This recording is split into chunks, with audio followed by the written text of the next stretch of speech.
Bonjour à tous, bienvenue sur ce webinaire de la DGCF en partenariat avec France Gaz Liquide sur la territorialisation de la PPE, donc la programmation pluriannuelle de l'énergie.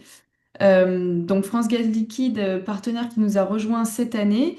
Je serai accompagnée aujourd'hui de Julien Prévoto, qui est responsable des affaires publiques pour France Gaz Liquide, que vous avez peut-être connu dans une autre vie pour VK, qui était aussi un partenaire de la DGCF, et Nathalie Masraval, DGS de la communauté de communes du Grand Pic Saint-Loup dans l'Hérault, qui nous accompagnera et qui réagira aussi avec son retour d'expérience à ce webinaire. On aura plusieurs parties que je vais pas détailler tout de suite, mais pour que vous ayez un petit peu en tête les sujets qu'on traitera. Donc d'abord un rappel de ce qu'est le gaz liquide et la contribution à à la décarbonation de l'énergie, ce qu'est la PPE et comment elle impacte vos intercommunalités, l'intérêt du gaz, notamment sur les territoires peu denses, et comment ça s'articule dans le cadre du mix énergétique avec l'énergie électrique et comment territorialiser et planifier ce mix énergétique. Euh, Juste quelques rappels de bonne conduite pour ce webinaire. Je vous demanderai de bien vouloir couper vos micros, s'il vous plaît, pour faciliter les prises de parole et les interventions et réactions des participants. Vous avez la possibilité de demander la parole en cliquant sur le petit onglet Réagir en bas au centre de votre écran ou de réagir dans le chat directement. Donc, poser des questions ou interpeller les intervenants. On prendra vos remarques.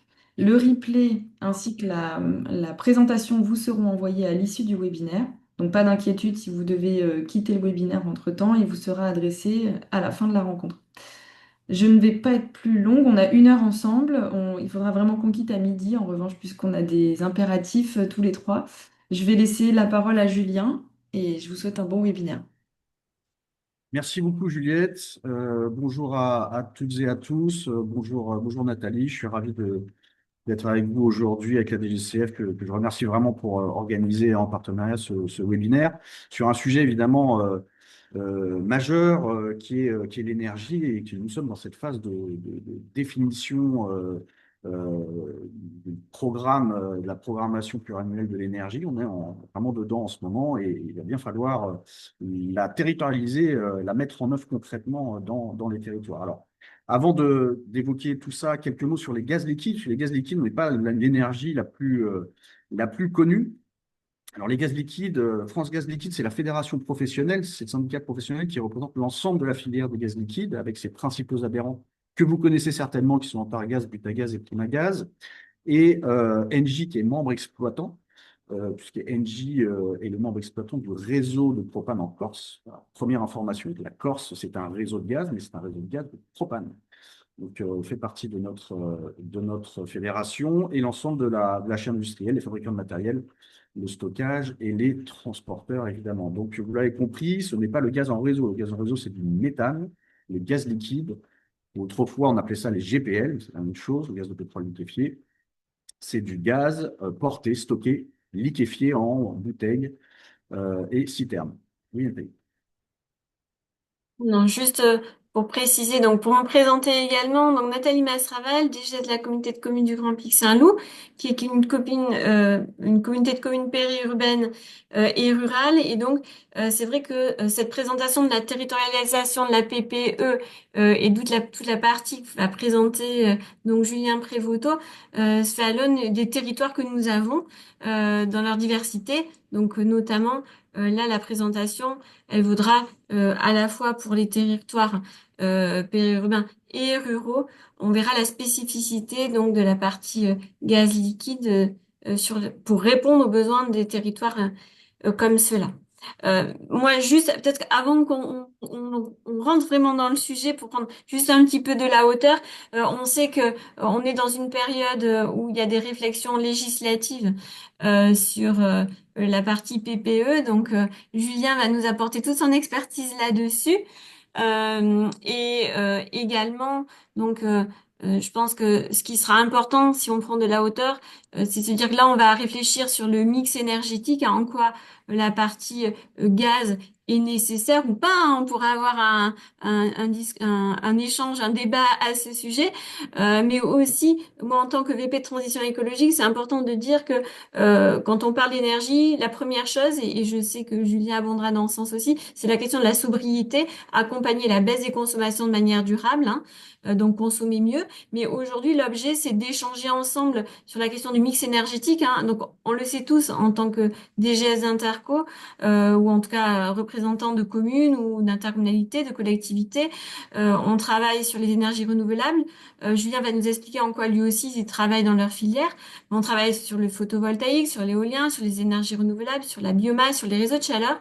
Mais je pense que ce qui est important, c'est de se dire que ce mix énergétique, il doit rien écarter si on veut garder, on va dire, une souveraineté énergétique. Et c'est en ce sens, c'était important d'échanger sans idée, on va dire, préarrêtée sur la partie gaz ou gaz liquide. On sait qu'on travaille tous sur le fait qu'en 2050, on ait un maximum d'énergie renouvelable, hein, des objectifs de 100% d'énergie renouvelable, donc de biogaz. Mais en tout cas, je pense que c'est important d'être conscient que chaque énergie a une place qu'on doit définir, encore une fois, sans idée préconçue, mais surtout en réfléchissant aux caractéristiques propres de nos territoires. Voilà, c'était juste une introduction parce que je pense que chacun se pose des questions peut-être en arrivant à ce webinaire en se disant bon, en quoi cette formation va m'apporter quelque chose. Moi, je pense qu'il faut prendre de la hauteur. On est tous là pour œuvrer en faveur de la sobriété et mix énergétique. Et c'est dans ce cadre-là, je pense que c'est important d'échanger avec toi, Julien, aujourd'hui. Merci Nathalie. Oui, oui, c'était essentiel ton introduction, parce qu'effectivement, l'idée est de partir aussi des données que l'on travaillait, des territoires, des besoins des territoires, et de pas simplement avoir des orientations de planification qui viennent du gouvernement et du Parlement. C'est-à-dire qu'il y a vraiment un dialogue à la fois descendant, mais aussi ascendant, de partir des besoins des territoires. Et on s'aperçoit qu'il y a une nécessité d'un mix énergétique, c'est trouver la meilleure énergie, la mieux adaptée à chaque territoire. Voilà l'enjeu. Et ce n'est pas la compétition entre énergies, mais bien trouver le meilleur mix énergétique pour décarboner efficacement à un coût acceptable pour tous. L'infrastructure de notre filière, elle couvre l'ensemble du territoire, comme vous pouvez le voir, de diverses manières. Et ce que rappelait Nathalie, on va le voir ensuite, c'est que notre énergie est vraiment dédiée aux zones rurales, aux zones de faible densité de population. Il y a 24 470 communes en France qui n'ont pas de réseau de gaz naturel. Et c'est là, en priorité, que nous intervenons, évidemment. Quelques chiffres sur notre filière, il y a une répartition, on a des usages aussi en agriculture, en industrie, assez importants d'ailleurs. Et la partie automobile, c'est le carburant, le GPLC, que vous pouvez connaître aussi également, qui est une offre de carburant alternatif au carburant traditionnel. On est aussi engagé évidemment dans une trajectoire de défossilisation de notre énergie, de notre filière. Bien sûr, tout l'intérêt. Quand on parle d'usage des gaz liquides pour décarboner, c'est bien sûr dans sa version bio, dans sa version entièrement bio et renouvelable. Alors, quelques mots pour bien comprendre d'où on vient. À l'origine, le propane et le butane sont des gaz légers issus des hydrocarbures, hein, issus du raffinage de produits pétroliers. Donc, une tour de raffinage, ça fonctionne classiquement. Vous tirez divers produits. Tout ce qui est lourd est en dessous, est en bas de la tour de raffinage. Vous sortez du bitume, des diesels, des kérosènes. Et tout en haut, vous avez des gaz légers. C'est au début du XXe siècle qu'on a mis en place les procédés. On a trouvé que, alors, auparavant, au tout début de l'histoire pétrolière, vous savez, c'est les fameuses torchères. On brûlait ces gaz. C'est pour ça que dans les puits pétroliers, vous aviez ces grandes flammes. On brûlait ces gaz puisqu'on ne savait pas trop bien quoi en faire. Puis on a trouvé le procédé très simple de les comprimer. Alors, à très faible pression, le butane et le propane se liquéfient à une très faible pression, l'équivalent d'un pneu de vélo, à température ambiante, ce qui est très pratique. À l'inverse, le méthane, qui est le gaz donc, en réseau, se liquéfie à moins 160 degrés et à très forte pression, ce qui demande évidemment plus de contraintes, plus d'énergie pour le faire. Gaz liquide, propane, butane, très simple à capter. Donc, c'est ce qui a été fait. pendant tout le XXe siècle. Et puis, aujourd'hui, la version bio fonctionne pareil, c'est les mêmes principes tour de raffinage, sauf que les intrants sont différents, essentiellement des huiles de cuisson usagées, déchets ou des résidus de l'industrie agroalimentaire sous forme de graisse. Divers procédés technologiques existent. Il y en a toujours qui sont en phase de test. Mais aujourd'hui, il y a 4 ou 5 procédés différents qui existent. C'est maîtrisé, ça existe. Et c'est en place et ça se développe en Europe notamment. C'est un coproduit systématique des bioraffineries. Et nous, notre feuille de route de production de biopropane est vraiment calée sur le règlement RefuelEU pour la décarbonation des carburants du secteur aérien, pardon. Et donc la production de carburants d'aviation durable. Ce qui est intéressant, c'est que c'est la localisation qui se fait en France, il y a beaucoup de projets qui se font en France et aussi en Union européenne, ce qui permet de contribuer à la sécurité et à la souveraineté qu'évoquait Nathalie dans son introduction des approvisionnements énergétiques. On ne dépend pas du tout du gaz russe. Souvent, c'est une confusion, donc c'est pas du tout, c'est pas le cas aujourd'hui, ce sera encore moins le cas demain dans la version bio raffinerie. Et donc, on contribue également à l'émergence de ce secteur des biocarburants aériens. Notre feuille de route, on vise un objectif de 10% de biopropane en 2033. Donc, une feuille de route, pour rappel, c'est un document, une modélisation de trajectoire qui est reconnue par l'administration, sur lequel on modélise progressivement l'introduction, l'incorporation de bio dans notre filière jusqu'à atteindre la neutralité carbone en 2050. Je vous rappelle, c'est l'objectif de tous depuis les accords de Paris et de 2015. La programmation pluriannuelle de l'énergie, nous sommes vraiment dedans. Alors, qu'est-ce que la PPE? C'est vraiment la définition sur des périodes de 10 ans de la trajectoire énergétique française. Donc, évidemment, même ça couvre au-delà de 10 ans, puisqu'on se lance sur vraiment des orientations majeures. Donc, c'est vraiment quelque chose de très structurant. On est aujourd'hui dans la définition de la PPE 3, donc pour la période 2025-2035. Donc, il y a évidemment le volet sobriété, réduction des consommations, qui est très important. C'est fondamental, on l'oublie souvent, Nathalie l'a rappelé, c'est-à-dire que la première énergie pour décarboner, c'est celle qu'on ne consomme pas, c'est vraiment la sobriété. Puis ensuite, la production, la consommation d'énergie, toute la question des réseaux et du mix énergétique, y compris avec les énergies thermiques renouvelables. Où en sommes-nous? Alors, on a vraiment choisi, pas complètement par hasard, mais on est quand même tombé hier a commencé l'examen à l'Assemblée nationale d'une proposition de loi dite Grémillet qui avait été adoptée au Sénat, qui a été portée par le sénateur Daniel Grémillet à l'époque. Alors, il y a le décret PPE, donc ça c'est le volet réglementaire. En gros, pour faire court, les parlementaires ont été assez mécontents que tout se passe par la voie réglementaire par décret. Le gouvernement a un petit peu lâché du lest, donc à ramener les débats à l'Assemblée nationale. Mais ce qu'il en ressort, c'est que le gouvernement tient à publier, on a déjà du retard d'ailleurs dans ce décret PPE, tient à publier le décret avant la rentrée de septembre. Donc, l'idée, c'est que les débats qui ont lieu en ce moment viennent alimenter, modifier à la marge le projet de décret qui est déjà bien ficelé. Il y a eu de la concertation à laquelle France Gaz Liquide a bien sûr participé comme tous les énergéticiens. Et donc voilà, on est vraiment dedans et le décret devrait sortir très prochainement. Nous sommes dans cette PPE, bien évidemment, et c'est là qu'on rentre dans le cœur de notre sujet. On était traditionnellement reconnu comme carburant dans les documents administratifs. Aujourd'hui, on est véritablement reconnu comme combustible et vous le voyez à l'écran, comme un vecteur énergétique particulièrement important pour les zones rurales situées hors des réseaux de distribution de gaz naturel. Et donc, ça, c'est très important pour nous et l'administration reconnaît véritablement que dans les zones rurales, les zones de faible densité de population, il y a une particularité énergétique de ces territoires qui mérite d'être traitée différemment des zones urbaines dans les trajectoires de décarbonation. Donc, nous, on se définit, vous le voyez, France Gaz Liquide dans notre logo, c'est l'énergie de tous les territoires. On est vraiment solution gaz de la ruralité. Alors, quand on dit ruralité, on n'est pas sur des sujets de gouvernance, c'est simplement au sens de l'INSEE, c'est la définition de la ruralité au sens de l'INSEE, a changé récemment, en 2021, 2020, 2021.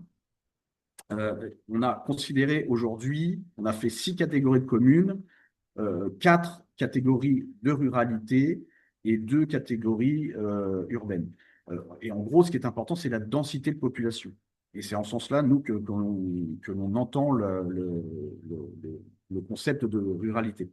Donc, en moyenne, dans la ruralité, vous avez 39 habitants kilomètres carrés. Et donc, c'est là, parce que s'agissant d'énergie, comme on a toujours une réflexion en réseau, ça change radicalement la donne quand on a une faible densité de population sur des territoires élargis. S'agissant des réseaux, donc, vous l'avez compris, je l'ai dit tout à l'heure, vous avez un grand nombre de communes euh, qui n'ont pas de réseau de gaz naturel, et une grande partie du territoire métropolitain. On met de côté les outre-mer, etc., qui ont des problématiques particulières. D'ailleurs, les gaz liquides sont très utiles dans les îles, mais ce n'est pas notre sujet aujourd'hui, on va s'intéresser simplement au territoire métropolitain. Et donc, vous le voyez, plus on va en ruralité, moins on a de réseaux de gaz naturel. C'est finalement en toute logique, mais on ne l'a pas forcément en tête. Oui, Nathalie, je te passe la parole tout de suite. Euh, on n'a pas de réseau de gaz naturel partout sur le territoire. Oui, Nathalie. Ton micro est coupé, Nathalie. Merci beaucoup. Une précision que j'aimerais apporter, c'est que il faut être conscient que passé la pointe d'hiver, le gaz, gaz naturel, est nécessaire. C'est-à-dire que l'électricité, elle représente qu'un quart de la consommation des besoins en puissance, et même en pointe, on va dire 30%. Donc ça veut dire que, d'ailleurs, Jean-Marc Jancovici l'expliquait récemment au président de l'Interco de France, le gaz est nécessaire pour l'instant dans le mix énergétique avec un pic de la consommation qui est prévu pour 2035. Donc on voit que se questionner sur la place du gaz naturel, que ça soit dans l'urbain ou dans le rural, elle est fondamentale. Donc on sait que dans l'urbain, on peut avoir facilement accès au gaz naturel grâce au réseau. Maintenant, c'est vrai que se pose la problématique de mix énergétique sur les zones rurales, d'où l'intervention de Julien pour faire ce zoom sur la ruralité. Mais je pense que c'était important d'expliquer pourquoi aussi ce gaz naturel, il est nécessaire, sachant que c'est vrai qu'on travaille on est nombreux à travailler sur des projets d'autoconsommation collective, en énergie photovoltaïque, etc. Mais le problème se pose en point d'hiver, même si les hivers sont plus doux, je peux en parler dans le sud de la France, comment est-ce qu'on peut répondre à ces besoins en énergie de pointe? Merci Nathalie. Je poursuis sur les réseaux. On parle beaucoup des réseaux de chaleur urbain, à raison d'ailleurs, parce que c'est forcément une énergie intéressante. Simplement, pour avoir un réseau de chaleur urbain, c'est quand même des investissements. Et pour que ça marche, pour qu'il y ait un intérêt à le faire, il faut un minimum de densité de population là encore. Donc, plus vous allez en ruralité, vous voyez, c'est très parlant sur la carte, vous n'avez pas de potentiel de réseau de chaleur urbain. C'est pas faisable économiquement et je dirais énergétiquement. C'est pas la solution, c'est pas la solution viable sur les territoires qui nous concernent aujourd'hui. Les réseaux de distribution électrique en France, tout le monde a l'électricité et c'est tant mieux et fort heureusement. Simplement, il y a donc une disparité à la fois dans les consommations et dans la densité des réseaux. Et ce qui est intéressant d'avoir en tête, ça c'était nos calculs qui permettent d'avoir ces résultats-là, c'est que pour 1 gigawatt en zone urbaine, la même énergie, le même gigawatt doit parcourir 15 fois plus de longueur de ligne en ruralité. Vous avez compris que l'équation économique et la pertinence des réseaux électriques dans les zones très rurales sont vraiment différentes que dans les zones urbaines. toutes ces données, elles ne sortent pas que de France Gaz Liquide, c'est-à-dire qu'on a mandaté, et on a travaillé avec l'École des mines de Paris, un laboratoire qui s'appelle Percé à l'École des mines, et notamment en particulier le docteur Yacine Abdelwadoud, qui continue de nous accompagner, qui a compilé énormément de données sur des modélisations très complexes. Et donc, voilà, on continue de travailler avec l'École des mines sur des données qui sont encore une fois inédites, puisque la partie réseau en ruralité est quelque chose qui n'avait pas été vraiment travaillé par quiconque. Et aujourd'hui, on s'aperçoit qu'on a vraiment besoin de ces éclairages pour éclairer les politiques publiques en matière énergétique. Donc, la modélisation de la transition énergétique menée avec l'École des mines Paris nous permettent de ressortir tout un tas de chiffres liés à la consommation qui sont particulièrement intéressants. Donc, voilà. Alors, on s'est intéressé dans cette étude uniquement à la partie logement. Logement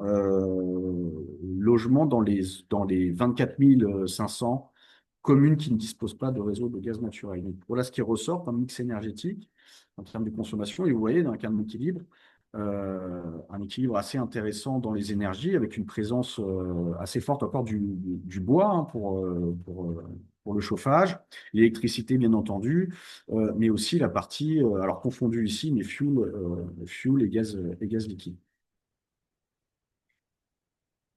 J'ai pris volontairement, puisque nous sommes avec Nathalie, la région Occitanie en exemple. Donc, c'est sur le site totalement accessible Énergie Ruralité, hein, vous pouvez retrouver vos données par région, département et commune. Alors, encore une fois, seulement les communes situées hors réseau de gaz naturel, mais vous pouvez retrouver votre mix énergétique, ces données qui sont éclairantes pour connaître, hein, vraiment la fiche d'identité de vos territoires. Donc, vous voyez qu'en Occitanie, on a ce mix énergétique et les consommations totales.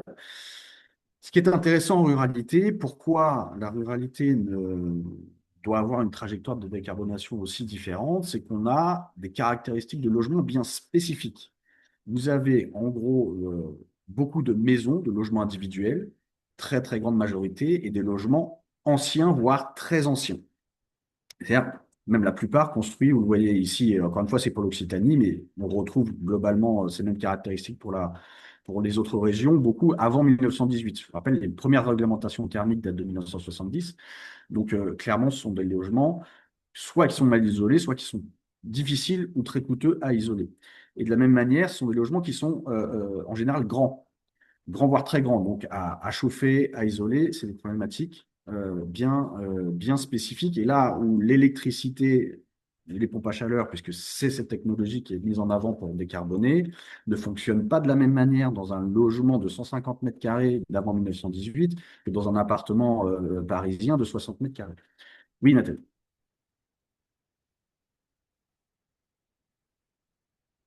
Ton micro, Nathalie. On s'en va. Mais désolée, histoire de ne pas faire de parasite, je coupe mon micro et j'oublie de le rouvrir. Non, je rebondis là-dessus sur les caractéristiques des logements dans les zones rurales où il peut y avoir du tissu pavillonnaire qui s'est développé en effet dans les années 70 et qui sont des passoires thermiques. Donc qui vient légitimer encore plus le fait qu'on réfléchisse sur l'évolution du mix énergétique. Et également, tu as raison d'insister dessus, sinon du bâti qui est encore plus ancien et qui nécessite des rénovations. Donc, on a bien un tissu caractérisé par des passoires thermiques et souvent combiné avec un chauffage au fioul. Donc, tout ça décarboné. Je Et confirme l'analyse. absolument. Et là, on peut le dire peut-être ici, c'est qu'effectivement, on estime à peu près à 30% de passoires thermiques dans la ruralité. C'est des chiffres assez difficiles à estimer, mais c'est l'estimation que l'on a faite et qui corroborent un petit peu des travaux de l'INSEE en la matière. À cela, il faut ajouter les ménages en situation de précarité énergétique. Et souvent, alors l'INSEE avait travaillé aussi dessus sur le coût de chauffage, et plus on est dans ce type de logement, plus la facture énergétique et le coût de l'énergie prend du poids dans les factures des ménages. Donc ça doit aussi éclairé dans les trajectoires de décarbonation que l'on fait, parce que l'acceptabilité sociale, la justice sociale face à la transition énergétique est un élément évidemment à prendre en compte très important et doit garantir le succès. Si on ne prend pas cela en compte, on n'arrivera pas à des solutions viables et viables pour tous. Voilà le territoire de Nathalie, la communauté de communes Grand Pic Saint-Loup. Donc, un territoire, là, Nathalie, tu pourras peut-être nous éclairer plus que moi, mais territoire avec un fort degré de ruralité déjà. On est au contrefort des Cévennes, entre Montpellier et les Cévennes. Alors, j'ai pris la commune de Saint-Jean-de-Buège, pardon, tout à fait par hasard sur le site pour vous montrer que l'on peut ressortir voilà, des fiches d'identité énergétique par commune comme on le souhaite. Donc, ce sont des communes qui sont situées en Loire-Montagne, hein. Toutes ces communes qui sont situées au nord de la communauté de communes. Donc, en effet, qui jouxte les Cévennes. Donc là, vous le voyez, sur cette commune, on n'a quasiment que des maisons et des maisons d'avant 1918. On a quasiment d'ailleurs que ça, et avec une taille de logement aussi importante. Voilà, c'est le tissu pavillonnaire dont on parlait tout à l'heure, avec du chauffage majoritairement au fioul. Donc, et des passoires thermiques aussi qu'il convient de réhabiliter, ce à quoi euh, les communes et également l'intercommunalité s'emploient, hein, en essayant de développer un soutien à la rénovation énergétique. L'impact sur le réseau électrique. Alors, on a travaillé et on travaille toujours là-dessus, et c'est un élément fondamental dans la planification écologique qui est discutée en ce moment avec le décret PPE et avec la territorialisation qu'il va falloir effectuer. Euh, j'ai envie de dire malheureusement, et j'étais avec Sébastien Martin, président d'Interco de France, nouveau député élu récemment, qui intervenait dans un débat auquel France Gaz Liquide a participé et qui disait quelque chose d'assez juste, c'est-à-dire que enfin, les collectivités, particulièrement dans la ruralité, c'est beaucoup emparé des questions de transition, mais a beaucoup fait aujourd'hui, c'est ce qu'on leur a demandé par ailleurs, mais de faire du zonage pour les énergies renouvelables. Et donc, beaucoup de projets se sont faits ici et là de production d'énergie renouvelable. On s'est assez peu intéressé à la consommation. Alors, on s'est intéressé à la volet rénovation énergétique, mobilité et sobriété, mais consommation de ces territoires-là, on l'avait mis un peu de côté. Et puis, s'agissant des réseaux, on n'a pas beaucoup réfléchi au réseau. Avec toutes ces installations de photovoltaïque, d'éolien qu'on a fait ici et là, on ne s'est pas tellement posé la question des réseaux. Et on se rend compte qu'aujourd'hui, il faut bien connecter ces zones de production d'énergie renouvelable au réseau, avec cette particularité, c'est que le réseau français, il est fait parce qu'il avait été conçu comme ça, avec des grandes zones centralisées de production nucléaire pendant très longtemps, toujours aujourd'hui très importante, et donc avec un réseau descendant par capillarité vers l'ensemble du territoire. La particularité aujourd'hui, c'est qu'on va décentraliser les zones de production, notamment avec le renouvelable, et que l'injection dans les réseaux se fait aujourd'hui dans les deux sens, ce qui aussi est une particularité technique qui nécessite des investissements importants. Au-delà de tirer des câbles et de renforcer avec des postes sources, etc., il y a aussi cette particularité d'injection dans les réseaux qui n'est pas si simple.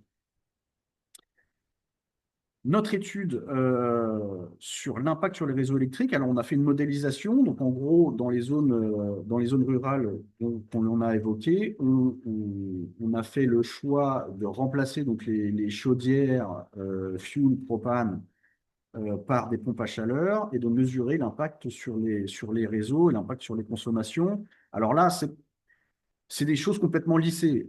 Donc par territoire, ce qui est intéressant, c'est le chiffre que vous avez en haut, plus 37% ou plus 68%, c'est la pointe électrique. Donc la pointe électrique, en gros, c'est la particularité aussi de l'énergie électrique, c'est que tout le monde la demande au même moment, quand il fait froid, aux mêmes horaires, quand les gens sont à la maison.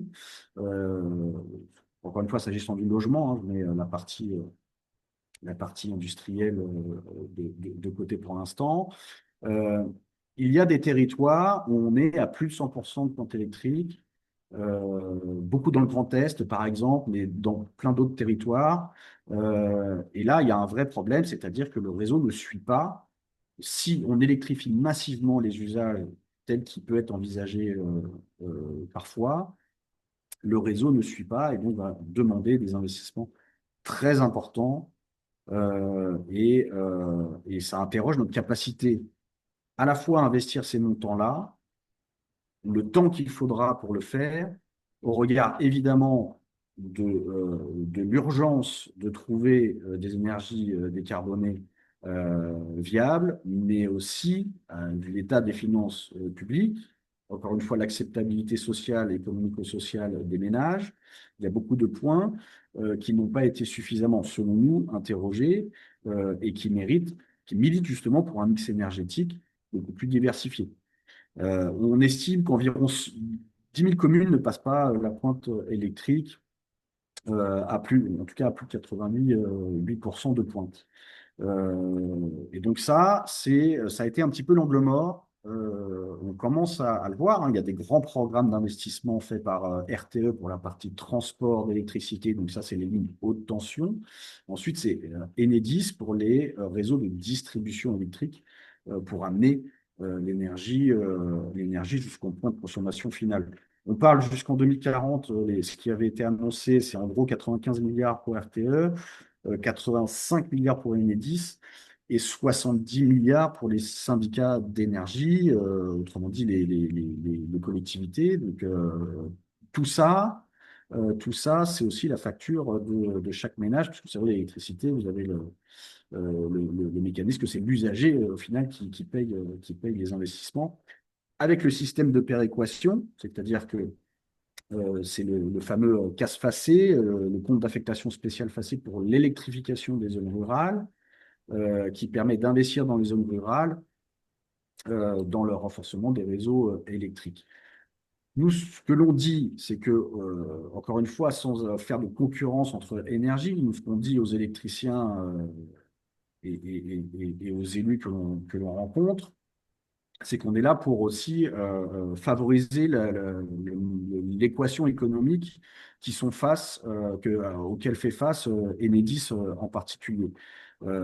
N'électrifions pas toutes les zones rurales là où on peut mettre d'autres énergies beaucoup plus pertinentes, ce qui enlèvera des efforts d'investissement majeurs pour l'ensemble des parties prenantes. Électrifions partout où c'est viable, et c'est particulièrement vrai dans les zones urbaines et de forte densité de population. L'électricité est une énergie formidable pour la décarbonation. Nous, ce que l'on dit, c'est attention à cette problématique de réseau en ruralité. Je reviens à notre commune de Saint-Jean-de-Buège pour vous, voilà, les données que l'on trouve sur notre modélisation, sur notre site énergie ruralité. Vous avez voilà, une pointe électrique qui peut varier, et donc certainement dans certains territoires de la commune du Grand Pic Saint-Loup, et notamment la commune de Saint-Jean-de-Buège, on peut avoir des passages de pointe compliqués sans renforcement majeur du réseau de distribution électrique. Alors, donc, du coup, par exemple, à la communauté de communes, on travaille pas sur ces communes-là, mais sur d'autres communes qui sont très rurales, sur des projets d'autoconsommation collective. En fait, des fois, je sais que on a travaillé avec des communes pour monter des sociétés par action simplifiée, une entité juridique en fait qui est nécessaire pour l'investissement des citoyens en action en compte courant, et aussi la commune vient en actionnariat, hein. Donc c'est pour une production locale d'énergie avec l'installation et l'exploitation de projets photovoltaïques. Mais on s'aperçoit que voilà, c'est plus ou moins facile en fonction de la dynamique. Et encore une fois, je pense que c'est important de revenir sur le fait que L'électricité, pour le moment, c'est un quart du mix énergétique français.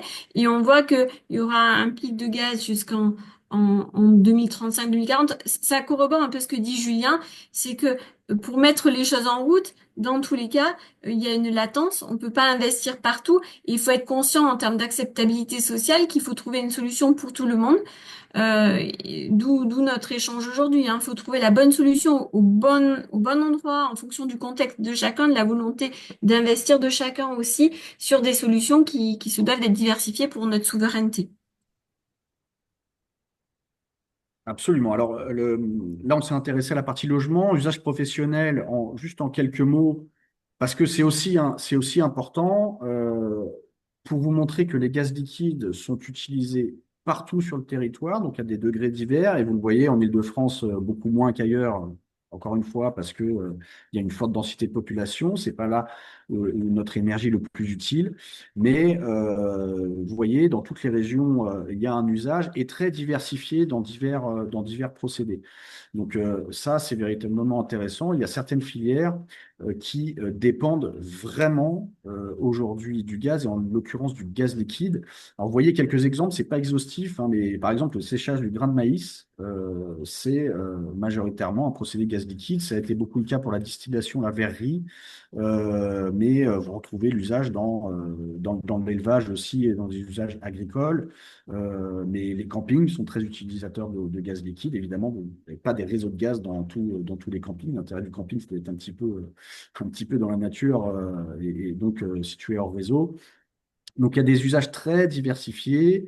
Et ce qui est intéressant, encore une fois, par rapport à l'électricité, c'est que aujourd'hui, euh, sur la partie industrielle, véritablement, l'industrie fonctionne au gaz. Le gaz est une énergie euh, merveilleuse parce que on arrive à avoir des températures et une stabilité énergétique que l'électricité n'arrive pas à faire. C'est pour ça que vous voyez Alice, qui est une alliance de bureaux d'études et de centres techniques, s'était intéressé justement au potentiel d'électrification des procédés thermiques. Aujourd'hui, à date, 70% des procédés industriels ne sont pas électrifiables.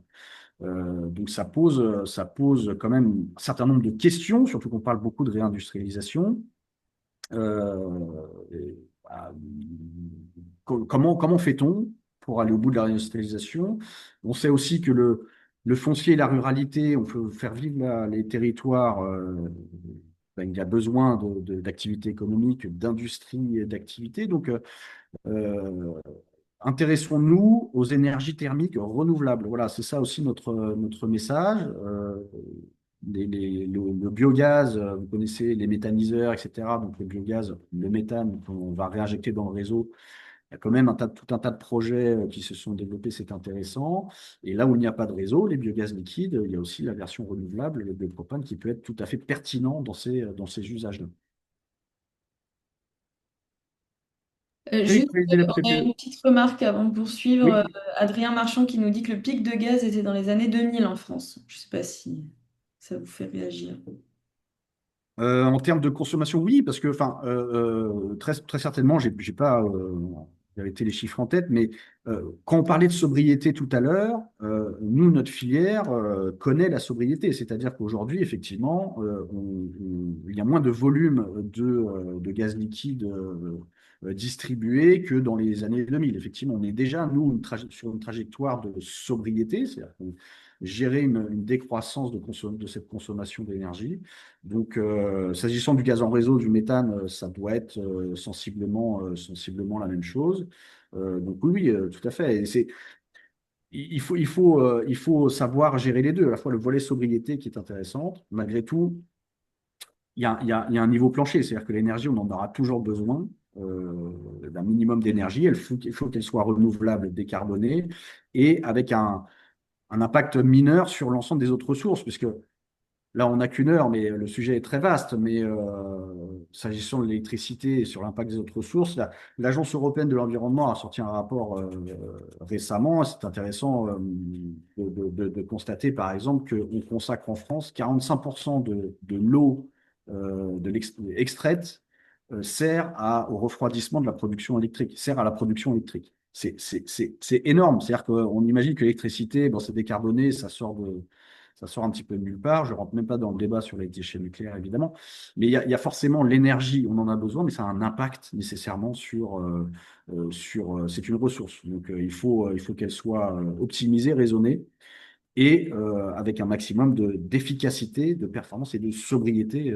Donc ça, oui, pour le gaz, je confirme, c'est quelque chose qui est déjà en cours. Alors, moi, juste pour intervenir, parce que c'est vrai que quand je parle de pic de gaz, peut-être que j'ai pas été assez précise dans ce que je voulais dire. La consommation de gaz, elle a évidemment déjà amorcé une baisse significative ces dernières années. Ça va dans le sens de la sobriété, ce dont on parlait. Mais simplement, on voit que dans le mix énergétique, on a un quart d'électricité. On en parlait, hein. Julien disait, attention, on confond pas énergie et électricité, hein. L'électricité, c'est qu'une partie. On le voit, hein. On a le fuel, voilà, on a évidemment d'autres ressources. Gaz, etc. Mais ce qui se passe, c'est que on voit que les courbes vont finir par se croiser vu toute l'énergie qu'on met à développer des énergies renouvelables. Et en termes de consommation, a priori, dans les projections, la consommation en gaz devrait chuter de manière importante vers 2035-2040. Voilà, donc ça, c'est justement pourquoi? Parce qu'on voit qu'on va investir sur les réseaux pour permettre d'avoir des points d'injection au plus proche des zones où il y a des appels en puissance. Donc, électrique. Donc, en effet, le pic est tout relatif. C'est toujours pareil, les chiffres, en tout cas, on peut leur faire dire un peu ce qu'on veut. Dans tous les cas, évidemment, on est dans une baisse, hein, Julien nous le confirme, mais les courbes vont se croiser, on va dire, dans les années 2035-2040. La PPE, on y revient. Donc là, comment dire, on aborde le volet, le volet, je dirais, implication majeure des collectivités. C'est déjà le cas, mais c'est-à-dire qu'une fois qu'on aura la PPE, on a des objectifs, on a des objectifs par énergie, et c'est bien les collectivités, les territoires qui vont les mettre en œuvre. Alors à travers, là je ne vous le détaille pas parce que c'est des choses que vous connaissez parfaitement bien en termes d'aménagement et de documents de planification, mais ça va passer certainement à différents échelons par l'inscription, la modification, en tout cas le travail dans les divers documents à ces différents échelons. Et particulièrement, moi, je le crois beaucoup, tout personnellement, mais je suis évidemment pas le seul, mais je crois beaucoup à l'échelon intercommunal, qui va être reconnu, surtout s'agissant de politique énergétique, des zones rurales. Ça va être le niveau intéressant, le plus fin de territoire, là où on a de l'ingénierie pour planifier, et ce ne sera pas au niveau des petites communes de la ruralité, où elles seront impliquées au travers de leurs élus, évidemment, mais je pense que le travail de réflexion et de planification, il se fera à l'échelon intercommunal. Je pense que c'est important parce que là, on est tous en fin de mandat, en train de préparer le futur mandat et on pose un petit peu les stratégies qui devront être abordées.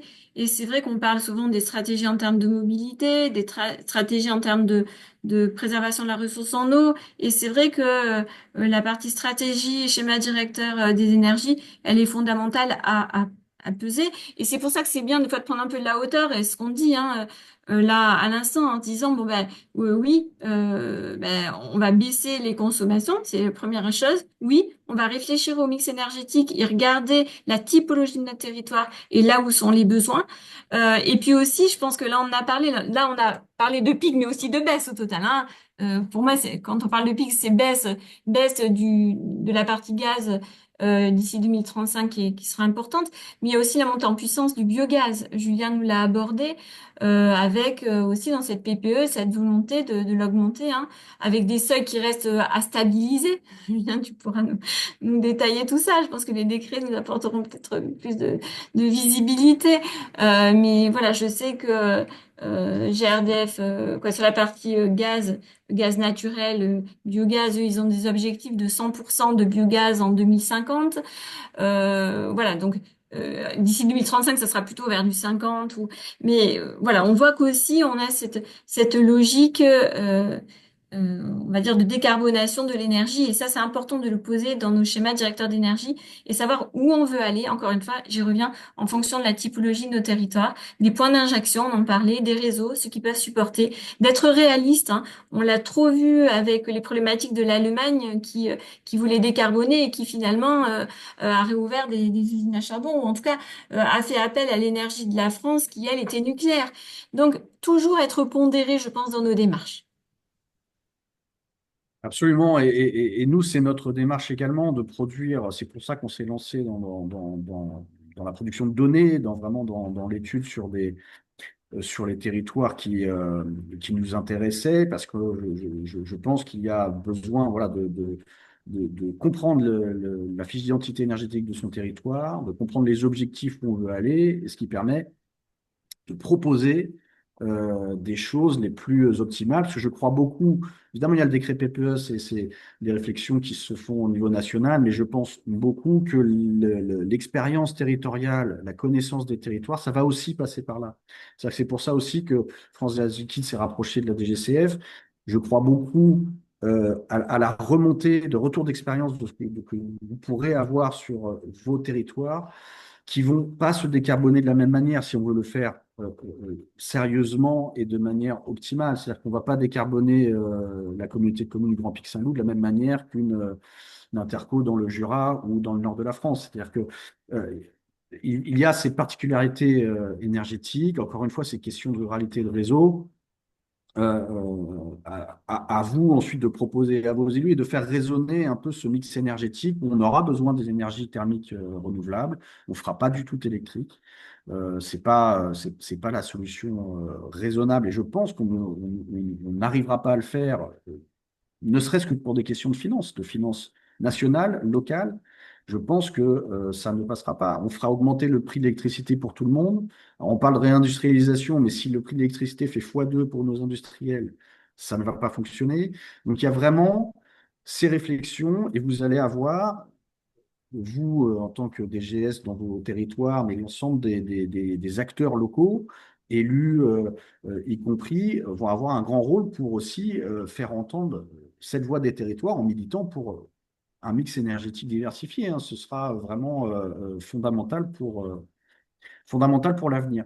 Alors nous, on a identifié, mais ça c'est des choses que vous connaissez certainement parfaitement, mais dans ce début de territorialisation des instances de concertation très importantes, des comités régionaux de l'énergie, où les intercos sont représentés. Vous avez plusieurs collèges, donc une partie collège collectivité, et faire entendre voilà, la voix de vos territoires. Et j'attire votre attention, puisque c'est notre sujet évidemment, mais à interroger vos territoires les plus ruraux voilà, sur leurs capacités, leurs besoins énergétiques et les capacités à mener la transition dans ces territoires-là. Et également bah, le dialogue avec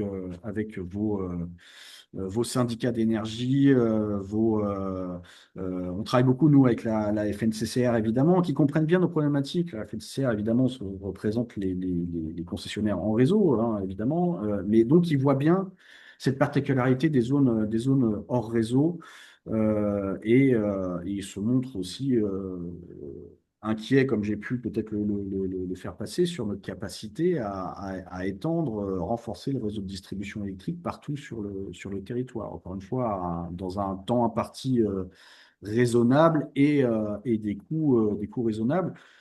Je vous ai évoqué les plans d'investissement prévus et annoncés, mais personne ne sait vraiment, au final, à la fois combien ça va coûter, sans parler des productions d'énergie, hein, le coût des EPR2 pour le nucléaire, ça aussi, c'est un peu fluctuant, mais ne serait-ce que sur la partie réseau, on ne sait pas vraiment combien ça peut coûter au final pour que le réseau soit adapté à l'électrification massive des usages tel qu'il peut être souhaité dans les discours. Donc c'est quand même une inconnue qui est important. On est face aujourd'hui quand même à des enjeux importants, majeurs pour l'avenir, et tout le monde a une voix à donner, et en particulier les acteurs locaux dans les territoires. Merci Oui, beaucoup. moi, Pardon. moi, je voulais juste réagir en disant que on essaie tous aussi d'être malins. On parlait des réseaux et du coût des réseaux. Et c'est vrai que quand on veut électrifier, mettre en place du photovoltaïque, des fois c'est compliqué. Moi, je vois que il y a de l'innovation qui se développe dans les territoires. Je vois qu'il y a une petite une petite commune au sein de notre communauté de communes qui a usé de ruse et qui a profité du fait qu'un opérateur de réseau va installer une antenne pour négocier le fait que il tire des réseaux jusqu'à un transformateur qui lui a permis de développer un projet d'autoconsommation collective. Donc on voit qu'ensuite, bon, on peut être malin aussi, hein.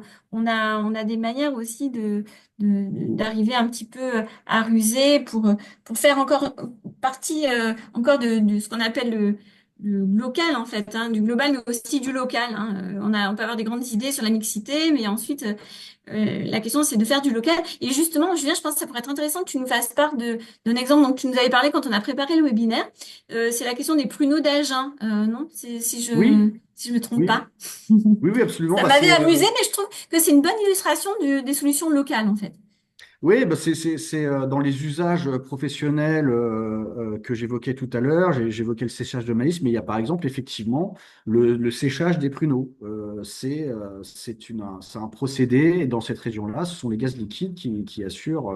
Alors c'est très localisé, je dirais, mais pour Agen, c'est une question économique évidemment importante. Et comme les exemples comme ça, on peut les multiplier. Il y a beaucoup d'usages qui sont, euh, par exemple, si vous avez un boucher traiteur qui a un laboratoire vraiment dans une zone très rurale, c'est pas avec des pompes à chaleur qui va fonctionner. À la fois, sa facture, sa consommation électrique va être trop importante. C'est pas viable. Et là, on reboucle avec notre sujet de sobriété, c'est-à-dire que l'idée, c'est l'électricité décarbonée, mais si on en consomme 3 fois plus, ça me paraît pas être une équation intéressante, et pas que pour des questions économiques, hein, pour des questions évidemment de consommation d'énergie.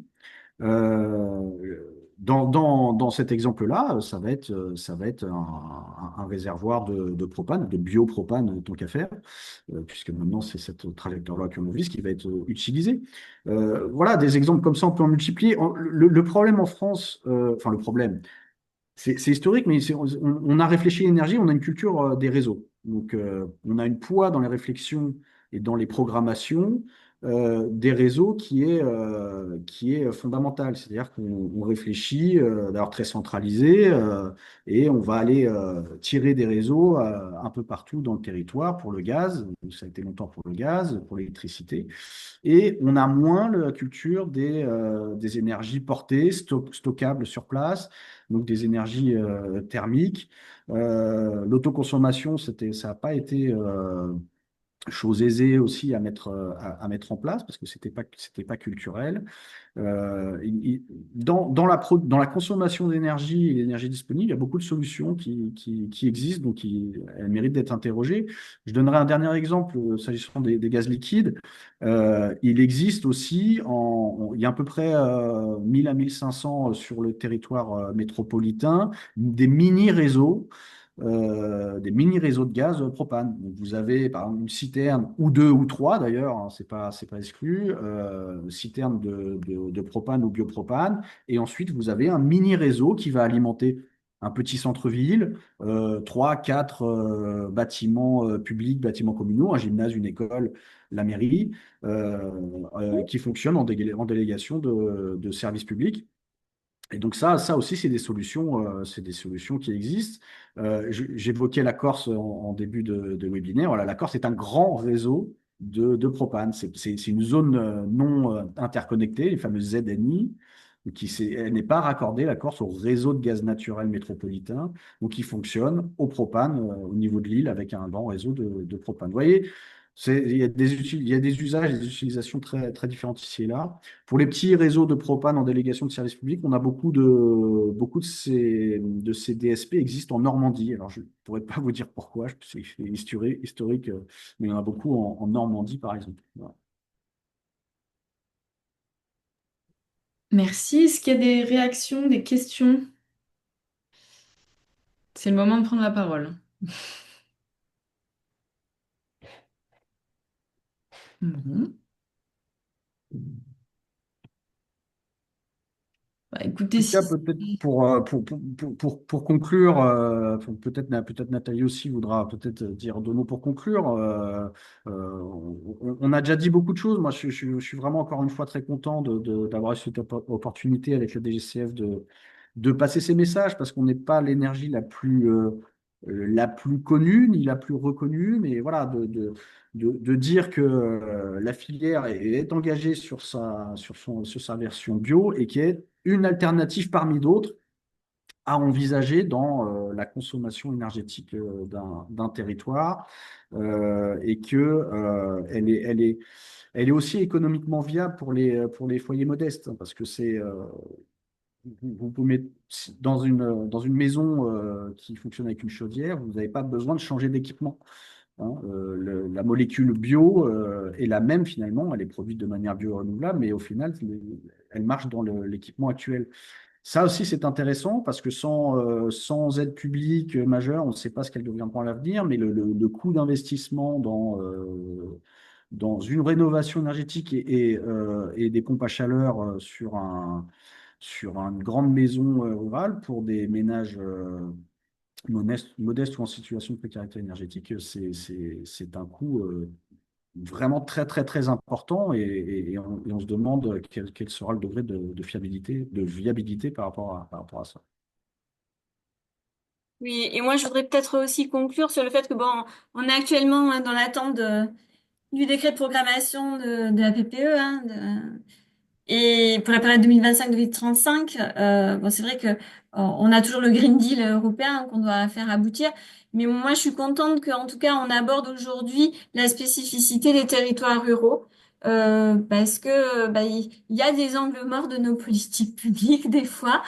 Et c'est bon, bien d'aborder un peu cette question énergétique qu'on essaie de résoudre un peu chacun à notre manière. Encore une fois, moi j'essaie de témoigner sur des cas d'autoconsommation collective au niveau photovoltaïque, mais j'ai conscience que ça répond pas à tout. Et donc c'est pour ça que c'était intéressant d'échanger avec Julien sur des cas très pratico-pratiques hein, qui correspondent à des besoins d'agriculteurs, des besoins aussi de séchage. Ce qu'il m'a expliqué, hein, c'est le fait que ça soit continu. C'est une source d'énergie particulière qui permet d'atteindre certains objectifs aussi. Hein. En tout cas, pour moi, toujours cette réflexion de mix énergétique équilibré pour chaque territoire rural. C'était important d'aborder ce sujet aujourd'hui ensemble. Merci Merci à encore. tous Et les deux. pardon, Juliette, vraiment, je te laisse la Non. parole. Je serais ravi de vous retrouver. Je serai à Chalon auprès de vous, évidemment, et avec grand plaisir. Donc, pour ceux qui y seront, on pourra continuer cette discussion. Moi, je serai à votre disposition pour vos universités d'été très prochainement. Voilà. Bah, merci à tous, merci beaucoup à tous les deux, merci aux participants. Vous recevrez donc le replay et la présentation dans la semaine. Voilà, donc surveillez vos boîtes mail, ça peut tomber dans vos spams. Bonne journée à tous. Au revoir. Merci Merci, encore à merci toutes et à à tous. vous. Merci Nathalie, merci Juliette.